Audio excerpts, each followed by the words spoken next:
ஹாய்ங்க. இன்றைக்கி ஈவினிங் குட்டிக்கு ஸ்நாக்ஸ்க்கு என்ன பண்ணலான்னு யோசிச்சுட்டு இருக்கும் பொழுது இந்தா இருக்குது அப்படின்னு சொல்லிட்டு ஒரு யோசனை வந்துச்சு.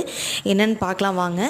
ஃபஸ்ட்டு வந்து நல்ல ஒரு கடாயை எடுத்து எண்ணெய் சூடு பண்ணி அது கூட வந்து கடுகு, கடலைப்பருப்பு, தேவையான அளவு உளுத்தப்பருப்பு, கருவேப்பிலை போட்டு பொடியாக நறுக்கி வச்சுருந்த பெரிய வெங்காயம் ஒன்று வந்து ஆட் பண்ணிக்கிறேன். அதோட வந்து வேணுங்கிற அளவுக்கு உப்பை வந்து ஆட் பண்ணி அது பொன்னிறமாக ஆகிற அளவுக்கு வந்து வறுத்து எடுத்து வச்சுட்டு அதுக்கப்புறம் நம்ம எப்பயும் போல் கை கொடுக்குற அரிசி மாவு இருந்தார், அவரை எடுத்து கலக்கி அது கூட வந்து 3 முட்டையை போட்டு மிக்ஸ் பண்ணி வேணுங்கிற அளவுக்கு மிளகாய்த்தூள், மஞ்சள் தூள், அதுக்கப்புறம் வந்து கொஞ்சம் பெப்பர் வந்து ஆட் பண்ணியிருக்கு. இதில் லைட்டாக தேவையான அளவு இதுலேயும் உப்பு போட்டு அட்ஜஸ்ட் பண்ணிக்கிறோம். அதுக்கப்புறம் தாளித்து வச்சுருந்த அந்த வெங்காயத்தை வந்து இதோட போட்டு நல்லா மிக்ஸ் பண்ணுறோம்.